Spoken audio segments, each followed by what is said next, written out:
Quadcast Nation, we are starting off our Physician Leadership Week with the one and only president of Peak MD, psychiatrist, executive coach, author, speaker, consultant, Dr. Mamta Gautam. This episode is going to drop kick you in the mouth. We are talking innovation. We're talking about what it takes to lead change amongst physicians. We're talking about how a growth mindset and failing fast is the ticket to success. And we all obviously are going to talk about physician burnout and how we could create more resilient docs. So y'all ready for this? Let's go. Welcome to Solving Healthcare. I'm Kwadwo Kyeremanteng. I'm an ICU and palliative care physician here in Ottawa and the founder of Resource Optimization Network. We are on a mission to transform healthcare in Canada. I'm going to talk with physicians, nurses, administrators, patients and their families because inefficiencies, overwork, and overcrowding affects us all.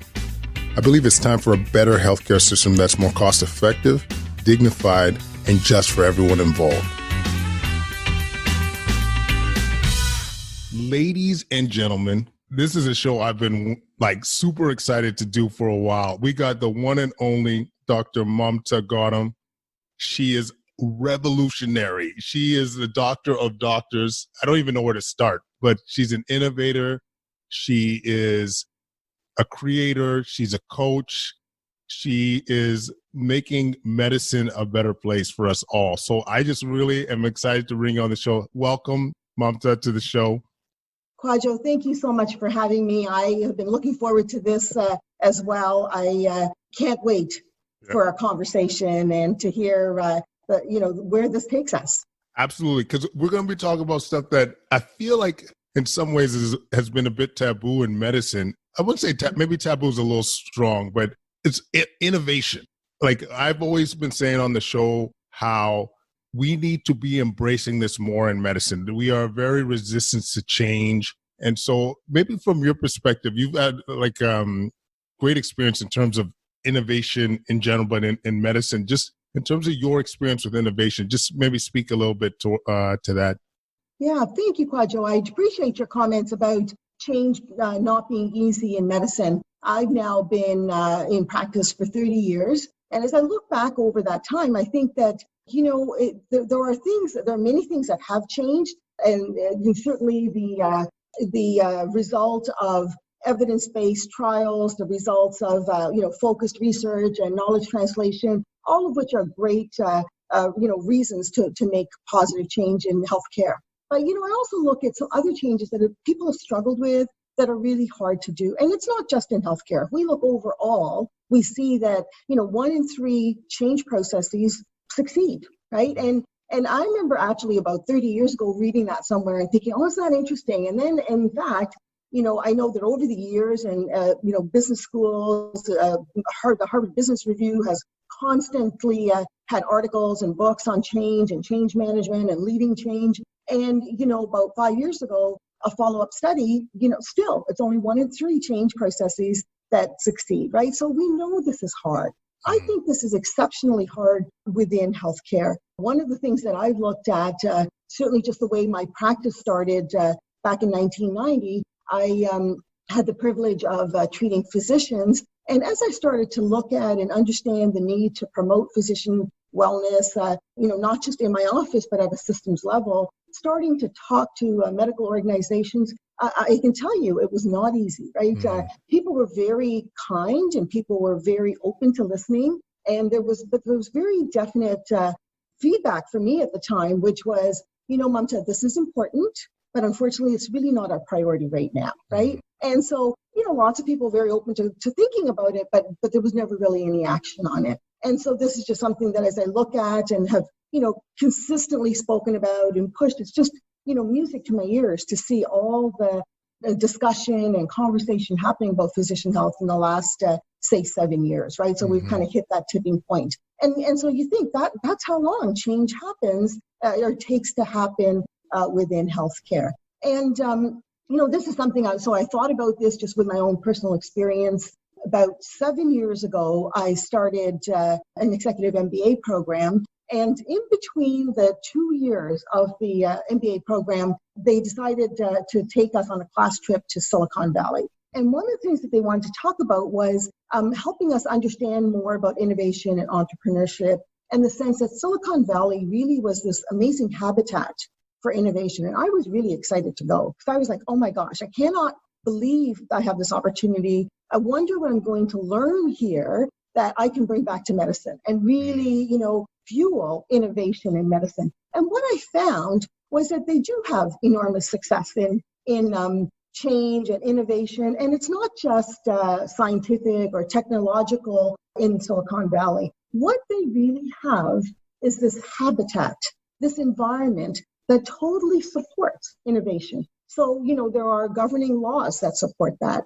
The banks support the ability to get the loans that you need to have innovation. The universities will teach about innovation. So you see just all surrounding that whole, the people that are actually doing the innovation, they're surrounded by this environment that totally supports and the work that they're doing. And so also what I saw when I went there was this real spirit of adventure. Like people are excited. People are talking about, imagining things that don't really exist yet. Yes. And very, very interested, like so very contagious, like when you're there. And this willingness to take a risk and this real tolerance for failure. Mm-hmm. So I'm thinking willingness to take a risk, tolerance for failure, that is so not medicine, right? And really looking at, because you think about the culture that we grew up in, right? The culture that we're trained in, it's not that at all. Exactly. Like a lot of type A's, a lot of like perfectionism, like you're aiming and striving for A pluses throughout because it's so competitive to get in. Like we really attract that archetype or that personality type. Was there any other factors you think in terms of like in medicine, why we're reluctant for change? Well, I think, when I think again about change overall, when you think back to those, why do 2 and 3 change processes fail? Basically, it's because it's not really about how we made the change. It's not really, did we do the right thing? But basically, it's about the people involved in the change. And did we actually help the people, come along with us in that change? And so, again, if we look at that in medicine, one of the things is, did we explain enough what the need for change, right? And sometimes, somebody decides to make a change, but often as, practicing clinicians, we're not really quite sure why we need this change. Things were fine before. And so we don't necessarily clarify the why as much as we could. I think the other is that sometimes, change, it's decided this is what we're going to do. And again, back to, making sure we include the people involved. This is really about engagement. And in our case, physician engagement, right? How do we engage physicians well? How do we help them, understand what we're trying to do, but then ask their opinion and help them design it, with us. So one of the other things that I learned when I was down in Silicon Valley is all about design theory, right? And which is really like, let's go out to the people that are going to use this and ask them, help us design this, right? Again. Sorry, I don't mean to cut you off. No, I was going to say, so, when we look at, let's go out to the people that use this and ask them to help us design this. Again, that's not something we see as much in medicine. I was so excited when you said this because, one of the things that I've completely underappreciated in this show was from doing the show was the patient experience, what you learn from when patients that have gone through whatever treatment, whatever course of illness. They have so much insight into what works and what doesn't work, and innovation is right there, to be honest with you. Simple things that could have huge scale and impact on not only their experience, but improve outcomes, reduce costs, like little things. And so to me, like that is one key thing that I've seen more of in research, in policy and all that, is to make sure the patients have a voice at the table, but that's so important, right? If they're the ones that are going to benefit from this, then they need to be able to help us understand what will benefit and how we can, best make that happen. But I will tell you, Kwadwo, so my MBA thesis actually was about enhancing the patient experience. So this is exactly what we were talking about. And there were lots of, great conclusions. And there are some great examples of, organizations and clinics and medical care that has been quite patient-centered and patient-focused and then enhancing that patient experience. But one of the things that I learned and sort of the take that I decided to focus on for my MBA thesis was really looking at what sometimes can block that. And my big take home was, you cannot have ideal patient experience and patient engagement without physician engagement, right? And so what we're really looking at back again to is that if it's the physician that's providing that care that the patient is going to have a good experience during, then the physician needs to be, involved in that. The physician needs to, feel like they are part of that process as well. And so as important as it is to look at involving the patients in helping us design that, I think, if we as much look as helping, having the physicians help us design that, then we're really more likely to get the ideal outcome. Then you'll get more likely to succeed. And maybe I should have asked this before, but just because you're a rare doc, like what led you to want to explore this? Whether the executive MBA, whether to explore how to enhance change, like what got you thinking outside the box? Like what is it about you that has led to this career path? Yeah, that's a good question. I'll tell you, I ask that a lot, and my family asks me a lot too. Like, why can't you just be happy seeing patients in your office, right? I will tell you, I am obviously very happy seeing patients in the office, and that is really rewarding to me. I think part of what's helped me is that the patients that I've had the privilege to see have been other physicians, right? And so what I've gotten is this very unique glimpse into their day-to-day life, into looking at, what are some of the frustrations?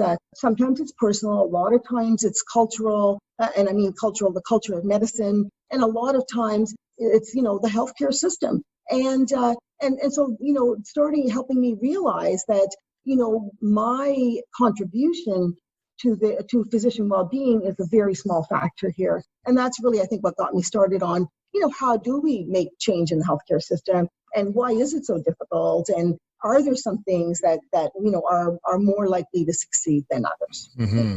Yeah, well, I'm certainly glad you did it, because I think it's hard to quantify exactly how much you've contributed, but just the idea of wanting to pursue this, I'm sure has helped many physicians. And the beauty of medicine is that it's such an amplifier. Like you help me out, I'm going to be the tools you help me with, I'm able to help the med students or the residents with same principles. So that's why I think this is wonderful. I'm wondering, like, in all your experiences, whether it's Silicon Valley or elsewhere, like, was there a rough framework for creating change? Like, because we mentioned a couple of things, like making sure the users are going to be engaged, getting physician engagement, or is this kind of something that is too hard to really have a framework for?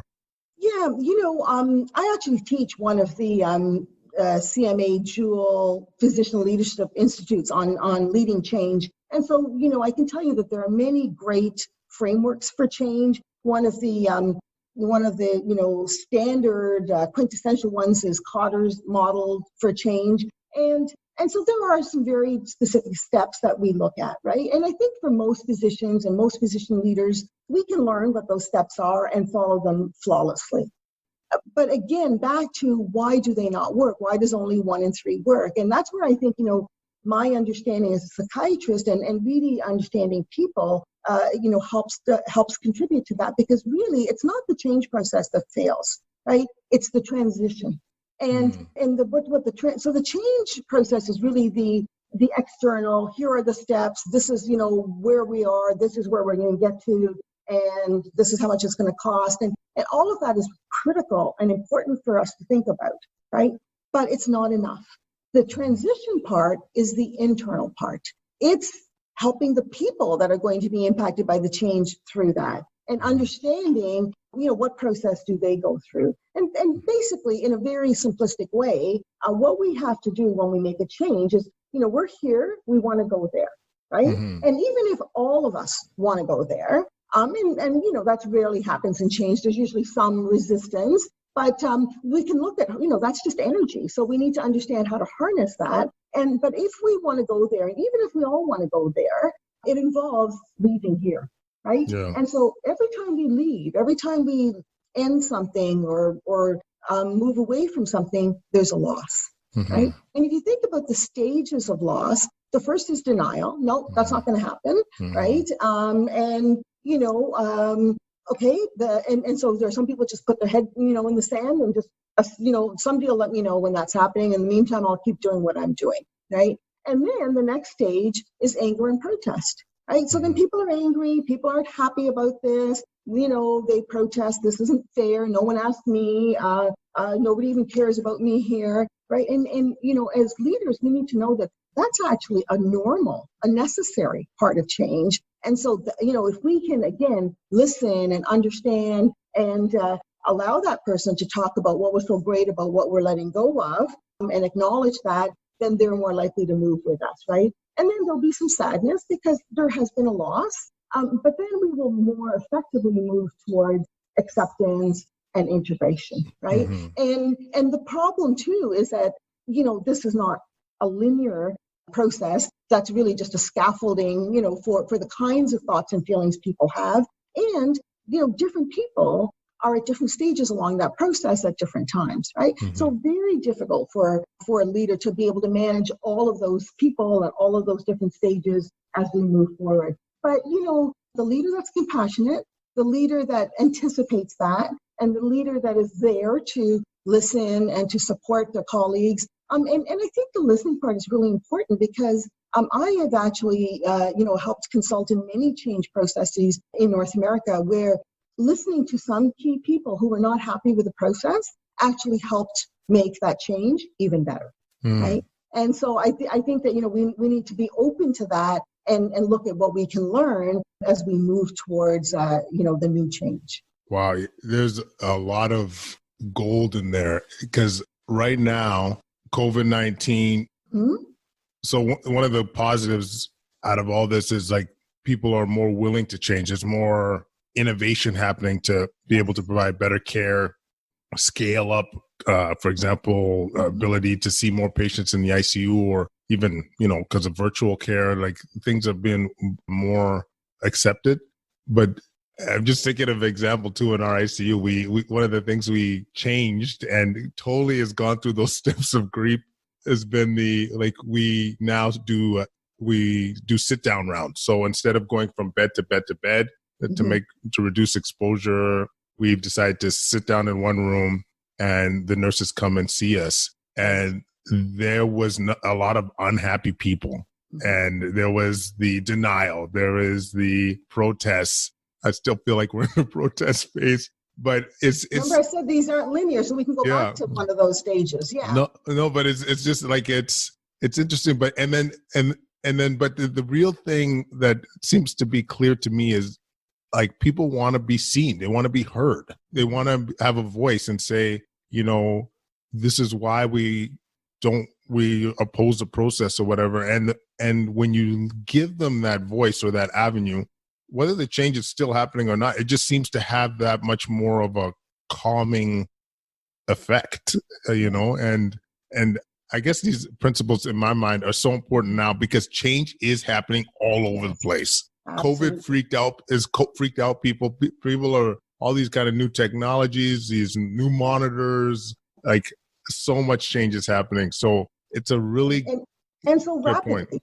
Right? Yeah. And so rapidly, like I think of, you talk about virtual care. Well, within 3 days, I was out of my office at the clinic and at home, doing Microsoft Teams or phone calls with my patients, right? Mm-hmm. And you think, wow, like any other 3-day period in my career to date would never have had, right, that much change. And so, and these are things that, we have been talking about and just not something, just are we able to help patients even if they can't come see us face to face? And are we able to bill for that? that was a conversation, that was a discussion, not something that actually came to fruition. And then all of a sudden it was possible, right? Mm-hmm. And so you're right, there's opportunity here, an opportunity at a time of change, and people are in the right mindset. And I think that, one of the things we've certainly seen is how important that change mindset is. Are people ready for change, mm-hmm. right? And people had no choice, right? And so in COVID, we couldn't stay in denial. Yeah. We were yanked out of it pretty strongly and had to move forward through those phases. Yeah. No, it's so interesting because I think part of my attraction to having you on the show too was, not only understanding why we're resistant to change, but how to produce impactful change, but also the mindset we need to have, like, to be able to create more innovation. Because there's a lot of young upstarts coming through with mm-hmm. fantastic ideas. This is why, a lot of people will be like, working with millennials, it's a lot of complaints about that. I love it. Personally, it's totally stimulating. Oh my God. Our group, our podcast group, shout out to the crew, by the way. Yeah. They come up with ideas in seconds. They execute on it in seconds. I love it because mm-hmm. I just feel like as we get older, we get more set in our ways. But I guess my question or comment or whatever you want to say is the mindset. How can we foster more innovation in our upstarts and our young docs coming through? Yeah, that's a great question, and one I think about often, Kwadwo. So I think we have to understand, the kind of person that comes into medicine. You talked about, the perfectionistic person, the one that's used to making A+. Well, what that means is that's a person who's actually not used to failure, right? They're just not, that's not what we do. We actually select that kind of person out who's had failures. We pick the people who have had continuous success, and we bring them into this culture. But this culture that really is focused on self-sacrifice, focused on us continuing to be perfect, and putting away our own needs and doing what's best for our patient and for the healthcare system, we just go to a certain point, and that kind of thinking is reinforced by our teachers, by our training, by our patients as well, right? Also, part of our training is based on as physicians, we make decisions based on evidence, right? And based on data and based on concrete decision factors that allow us to move forward, which are, again, really important. What that does, though, is it does not prepare us for what to do when we don't have that evidence, when we don't have those decision factors. And this is, which is really that zone where innovation happens, right? So, there are these mindsets that we've talked about. There's sort of that fixed mindset versus that growth mindset, which really says, as I move forward, I'm going to grow. I'm going to learn something, right? I might not succeed, but it doesn't matter because I'm going to learn from this. Now, we're not talking about, risky behavior. We're talking about calculated risks. Mm-hmm.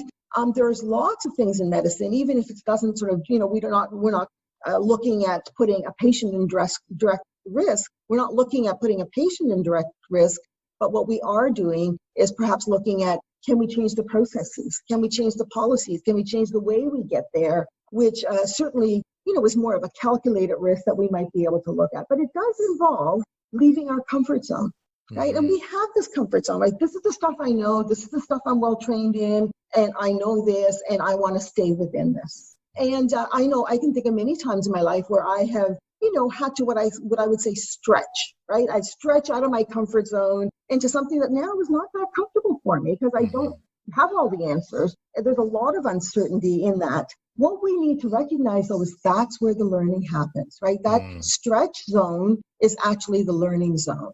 And in my own sort of personal philosophy is really one of continuous improvement. I read this book that was really, that really resonated with me. It was a book called Better by Kwadwo Kyeremanteng. And really, he just talked about how important it was that we don't settle, right? That we, when we do something, we should enjoy that and we should appreciate that. And then we should be looking at, could I do this better, right? And could I learn more? And how could I learn more? And how could I do better? And so to, celebrate the progress that we do make, but never to settle for it, right? And so, I've taken that on as a personal philosophy, and so it really helps me push into that stretch zone, leaving my comfort zone. And I remember the first few times I did that, I have a really great colleague. I have actually a great group of friends who are part of a journal club. So friends and colleagues, these are people who have supported me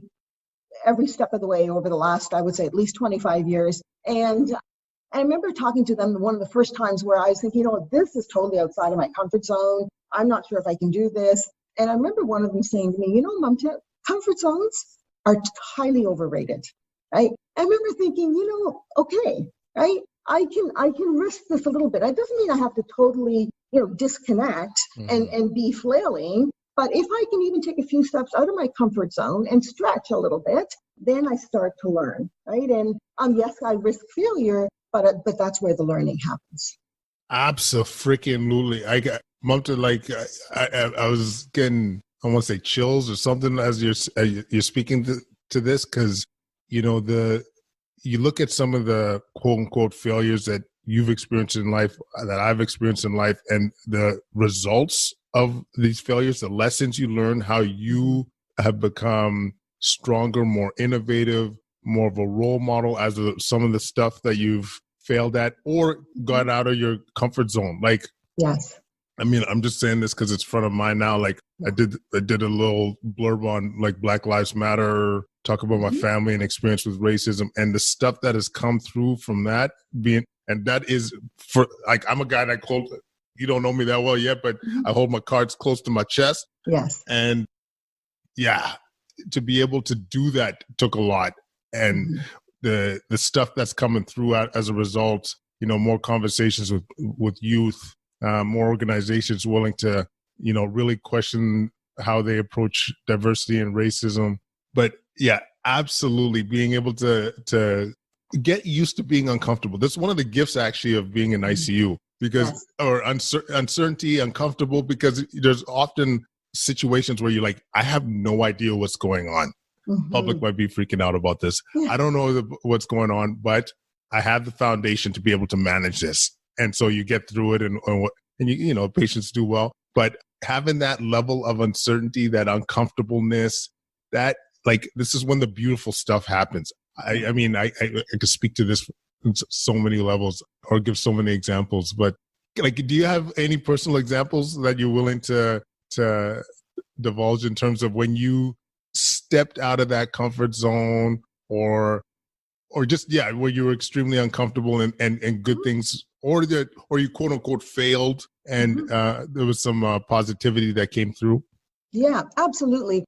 This one's less about innovation, but it is about a change and doing something different. So a few years ago, it was Ontario's turn to choose, to put forth a nominee to be the Canadian Medical Association president. And this would have been the year that would have come to be. And so, I was approached by a couple of groups of women physicians saying, there is no women physician on this ballot, and we think there should be one. Would you be interested? And this is, one of those times where I'm like, that is so out of my comfort zone, to be out there, to be, in public, to be part of an election, because really when you fail, that's such a public failure. And I just, and the whole idea of, I don't know, campaigning and asking for votes and just not something that, up until then, basically it was, I'm just going to do my best. And if people appreciate that or recognize that, then that will be enough, right? I don't really need to put myself out there. This was really putting myself out there. I did it, as I say, because I thought it was for a greater good, and off I went. And I tried to, I gave it my best. Once I decided, I gave it my best. It came in second. Dr. Sandy Buckman, who's our current CMA president, a real dear friend and colleague, a true gentleman. Has been an amazing president this year, and so certainly I was really pleased that he did, that he did win that election. But I remember being disappointed because it was public. I remember coming home, and after I got that phone call, I came home, and I think about what did I do to help me deal with this? Well, I had a little cry. I made a cup of tea, and I called my mother. Right.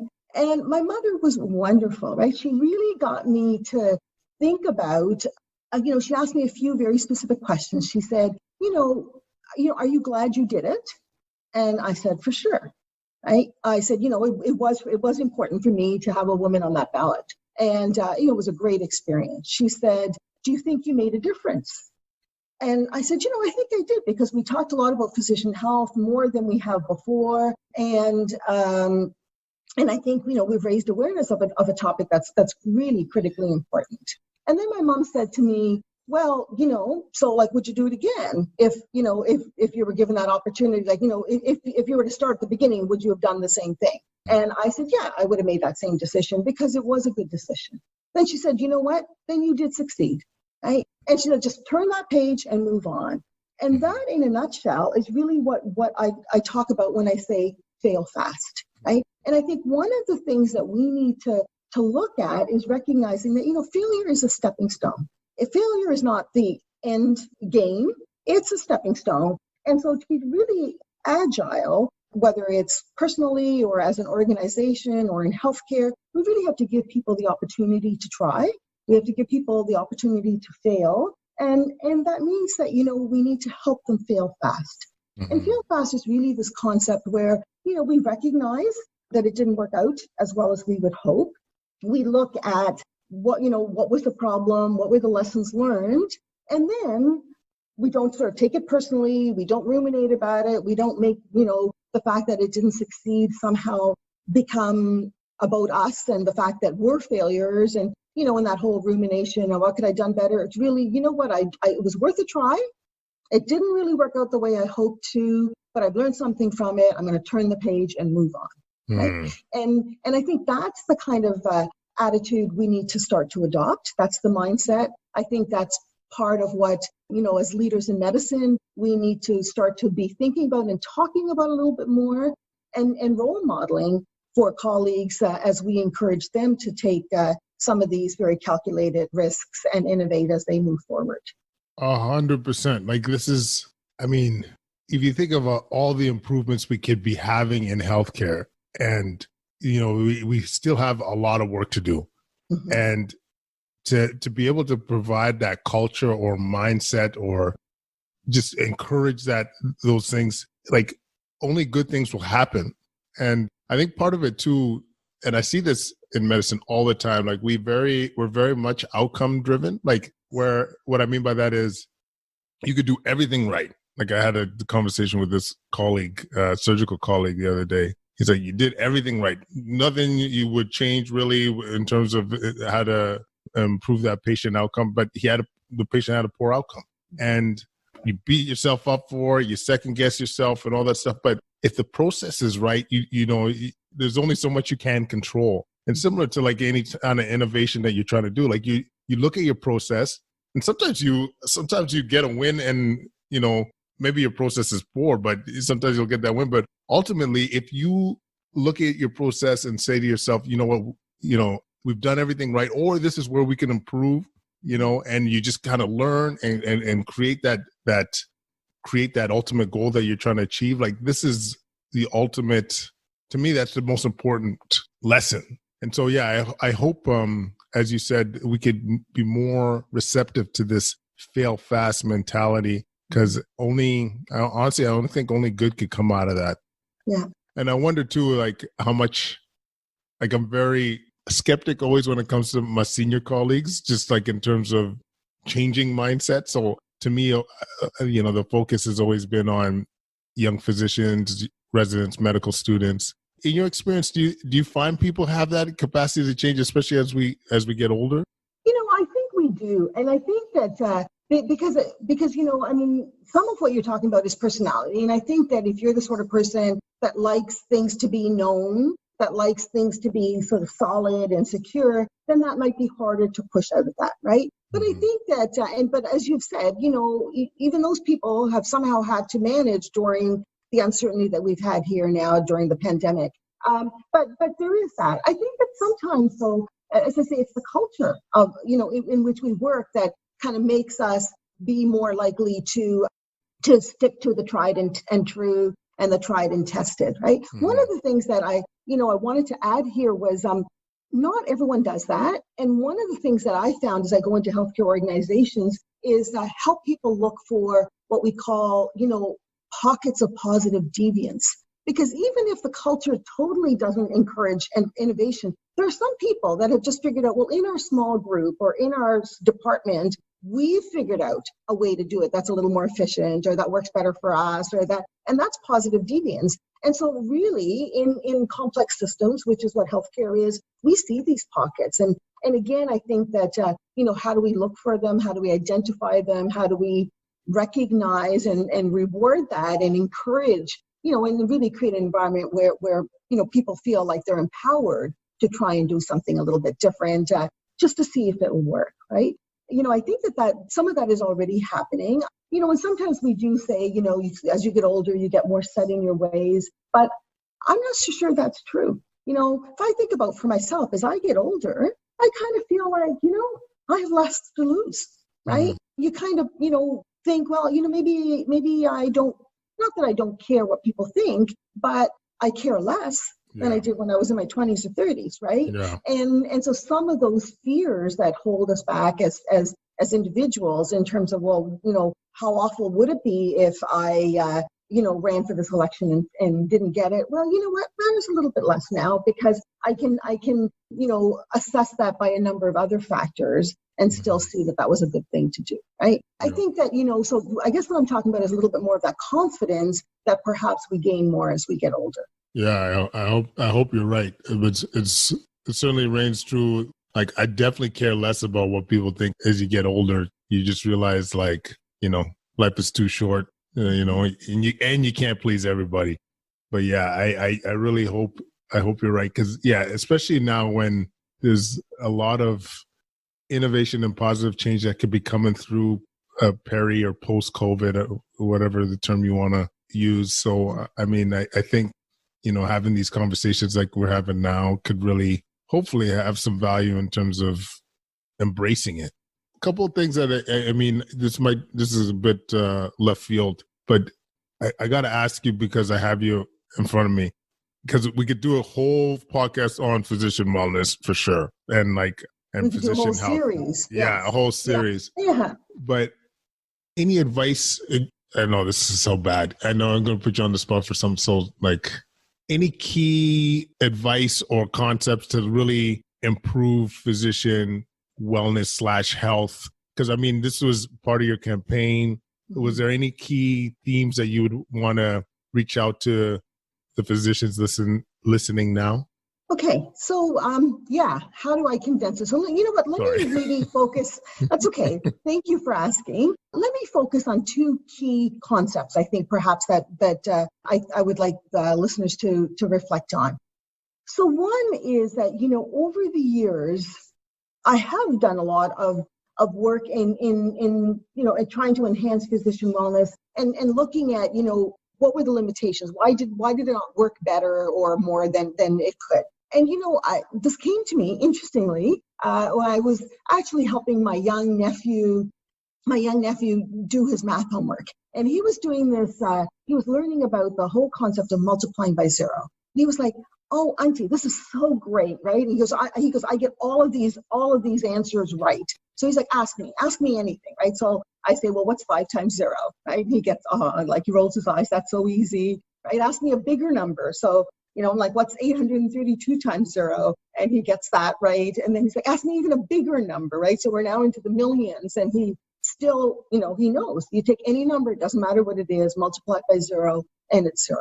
And I remember thinking, that doesn't just apply to mathematics. That applies in a lot of other areas. And I wonder how it applies in physician wellness. And it helped me come up with a formula that really, says that the physician wellness is a product of 3 things. It's a product of individual factors, the cultural factors in medicine that we alluded to today, and some of the healthcare system factors, right? And so if all of my work is focusing on, say, trying to help the individual in front of me in my office, but also perhaps, changing some of the culture, addressing some of perhaps the stigma involved in reaching out for help, but we haven't changed anything at the systemic levels, that's zero, I'm still multiplying by zero.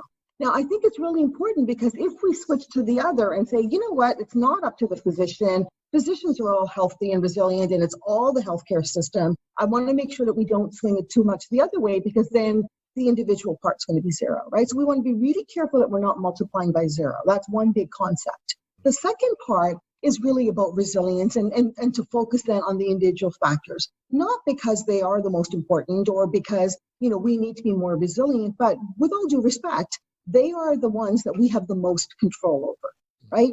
Controlling the culture, controlling the healthcare system, having some impact at that level is totally possible, but it's going to take time, and it's going to take alliances and collaboration that, where some of the individual things we can do immediately. And so, my framework for looking at how do we manage and maintain and enhance individual resilience is really what I call the 5 C's. And this is actually also very helpful if, in fact, and part of how we fail fast is we, turn that page, but then we make sure we take care of ourselves, right? And so the first is a sense of control.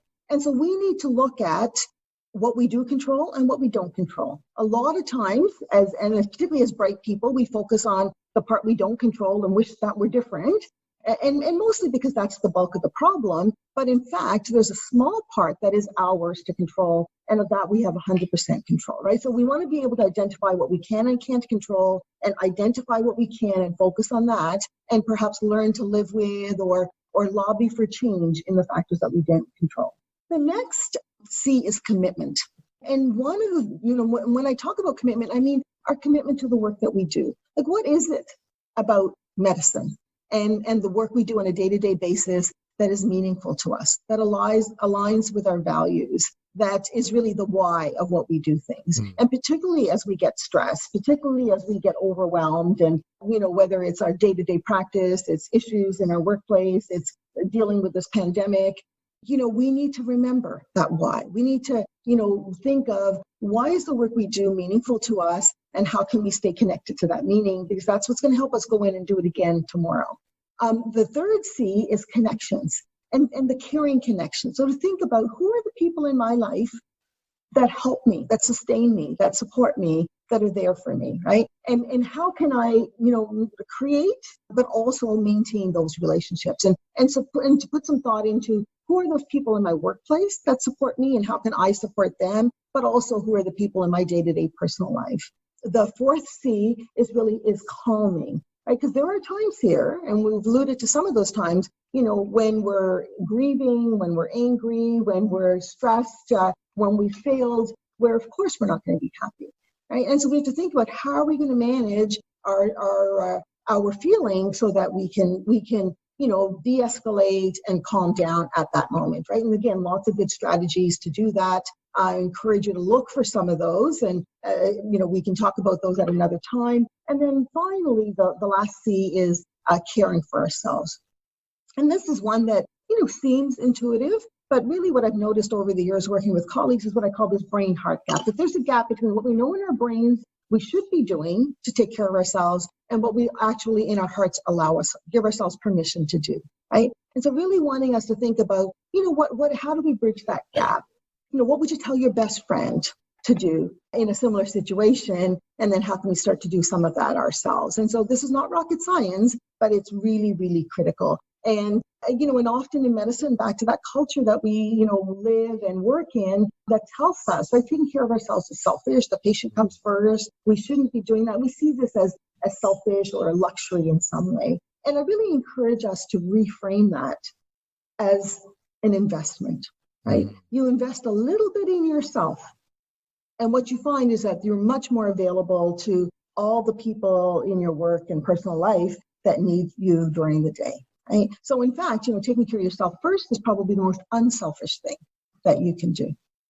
Allows you to provide better care, to be your best self. Absolutely. Man, because I just want to echo what you just threw down. Like, this is culturally, this is probably the toughest one to accept amongst clinicians. Like, it's, as you said, it's like, you got to be selfless. It's all about patient, the organization, whatever.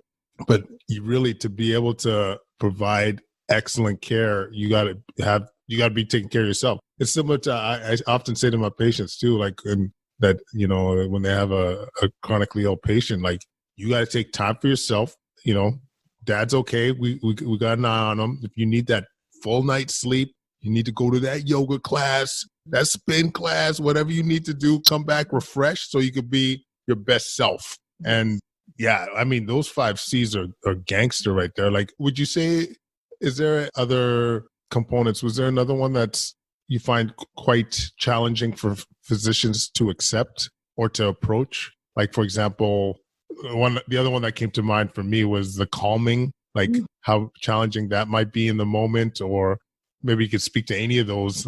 Yeah, well, I'm happy to speak to the calming. I think that, you're absolutely right. One of the first things that I hear from colleagues is, well, yeah, I know what to do, when I'm upset, but I'm not that upset yet. You know what? Actually, you are, right? And so one of the things that we, don't do very much is stop and kind of take our own pulse and think of, is this one of those times where I need to be? Because we're so busy denying this, putting our feelings aside and still continuing to function as best as we can, that we don't sometimes recognize that, hey, wait, now this is a moment where I need to stop and take care of myself, right? And then, of course, the calming techniques are really helpful, and there are lots of them. And this assumption that, it takes a lot of time, or I need to, have a certain app, or I need to, and we don't necessarily, right? That, there are lots of small things we can do, just learning to deep breathe, learning to do some abdominal breathing that will trigger the parasympathetic response. There are things like visualization. There are things like, passive and active relaxation. There's mindfulness meditation. And mindfulness is a great tool. There's a lot written about actually the benefits of mindfulness meditation, and particularly with healthcare professionals. And I think part of the reason that that's been so helpful is A, because it works, but B, because it's also quite standardized. So we can actually teach people an 8-week course on mindfulness and then measure very specific things. And what we see is even, months later, still we see some benefits. And so I think because it is standardized, we can teach it and we can measure it, which some of the other tools are less measurable. Maybe not less effective, but have been, not been as easily measured to prove that.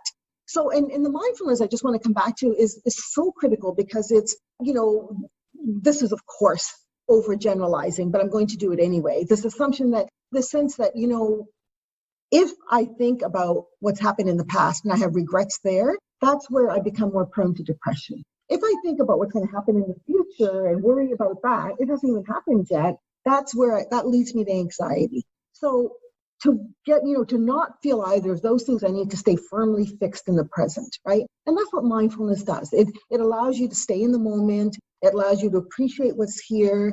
And, even as we're doing this now, right, just to be mindful of, say the chair you're sitting on, and, how does that feel on your back? How does that feel under your thighs? Are your feet on the floor? And just as soon as we do that, and even we do that between every patient, what we do is pull ourselves back into the present, right? So again, very calming. And there are lots of other smaller, very quick mindfulness techniques that, don't involve. And again, the assumption is it's this half hour, an hour mindfulness meditation that I have to do. No, you don't. You just, if you can and you have time, those are helpful. But the corollary that if I don't do that, it's not going to be good enough, is not true, actually. There's a lot of quick things we can do to just be mindful and stay in the moment. What I wanted to say was 2 things about that, is that what we tend to find is that we can fuss a lot about which relaxation exercise or calming technique to use. What I will tell you is that I can promise guaranteed unconditional results with one proviso, which is that you practice, right? So what you want to do is find it and then do it. Do it regularly, especially when you're not stressed, so that you learn it properly. It becomes rote. It just becomes something that you learn to do, so that, the day that you're stressed, right, you can just glide into it effortlessly. So any one of those will work, provided you choose something and you do it regularly, so it's there for you, right? And what I found over the years is that colleagues who say to me, yeah, that's all great, Mamta, but you know what? I'm not that calm yet, right? And so what I've come up with is what I call the ABCs of calmness. So the A is allow it, right? You're upset, just allow it. Just sit there, find somebody that's safe, in a safe place, and vent for a little bit, or write it out, right? And just let it out. Now, remember, if you write, these are things you rip up. These are not letters you ever send to anybody. I'm going to say that one more time. You do not send these letters. Do not press send. Yeah. Right? It's what I call a CLM, a career limiting move. Like, you do not send those letters. But you know what? That. But it's okay to write them, right? And really what it does is it helps you articulate what you're thinking. It helps you validate it, and it also helps you release it, right? And there's some good studies that show that sitting with a feeling for about 20 minutes is long enough to actually have it, to express it, to, experience it, to process it, and then to let it go, right? So this doesn't have to take up your whole day, but allow it for about 20 minutes, and that's very helpful. And then people will say to me, yeah, but you know what? I'm still all revved up after that. That's okay. So the B is burn it off, right? And so, it helps to do something physically active, go for a run, walk around, go garden, do something that, just break out into a dance, just do something, burn off some physical energy. So then you've got the Zumba. Allow it, the Zumba, exactly, the burn it off. And then you're more likely to make better use of the C, those calming techniques.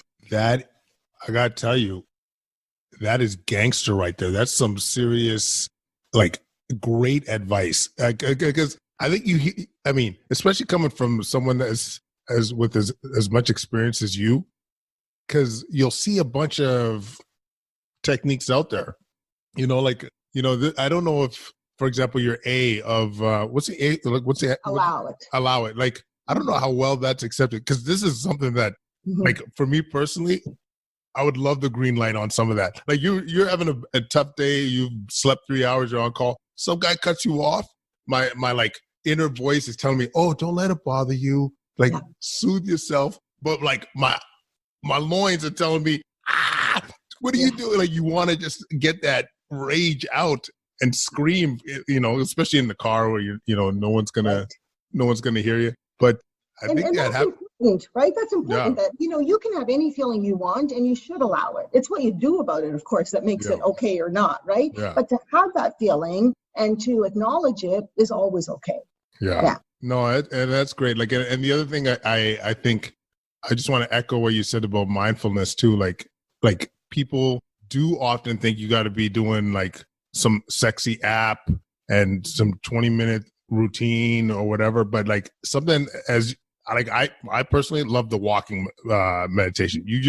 Or mindful meditation, where you're walking, you're active, and you just are cognizant of your foot hitting the ground, the breeze on your skin, and just doing that for even a minute or two in the middle of the day. No device, or even when you're waiting for coffee in line, keep your phone in your pocket or your fanny pack, and just allow yourself to take a couple breaths. To be aware of the people around you, and just those times can help decompress and just activate your parasympathetic nervous system, and just allow you to have that better day, better moment. And the practice, that's the thing too. You just, it's not a cookie cutter. Not everyone has to have the exact same model, but just the principle though is taking time to be in the present. And before you know it, studies have shown even within medical practitioners, multiple benefits. And so I think even out some schools were teaching it for their med students, actually. They are now. Yeah. Which I think is brilliant. Especially we've seen, our med students, we've had now, unfortunately, the most recent Ryan Sagan, who passed away from suicide, adding these tools.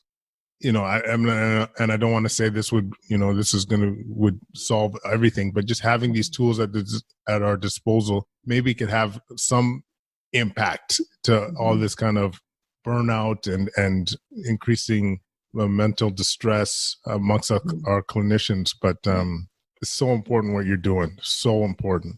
But any other highlights in terms of physician wellness or physician health that we haven't covered? Well, no, I think the only other thing that I would add that is always an important message for me to give is that whole concept of, this culture in which we live and work, the stigma that prevents us from reaching out for help if we need, and the sense that you just have to be in control and be perfect all the time, and really shifting to it's okay to be not okay, right? Mm-hmm. And we're human, and so a point that I really like to make is that it can happen to any one of us. You can take any highly functioning person, any highly functioning physician, and push them and push them and push them into what for them is an unhealthy situation, and they're going to become unhealthy, right? Mm-hmm. And so it really behooves us to, make sure that we are watching that in ourselves and people around us, and showing compassion and looking for those signs and feeling like we can reach out, right? That none of us are immune to this. It can happen to any one of us. Yeah, I think we've all seen this in our careers where the person that you think, the last person you think that would burn out actually burns out. So it's so true. Like, we're all susceptible. Mm-hmm. And increasing awareness, talking about strategies to cope, and just dealing with it at a systemic level, so important. And mm-hmm. I'm certainly glad people like yourself and organizations are taking this very seriously. Mamta, I got to thank you so much for taking the time with me and coming on the show to talk about all of this. I think it's going to, whether it's innovation, whether it's physician health, like all these things are so important. And I think hopefully we'll see improvements continue throughout these major topics. And I just want to also commend you for the work you do, like how, like the physicians, the doctor's doctor, talking about innovation, how to create change, how we take care of ourselves. All these things are amazing, important topics. So I want to celebrate you and thank you for doing this. Yeah, I'm definitely hoping to have you back.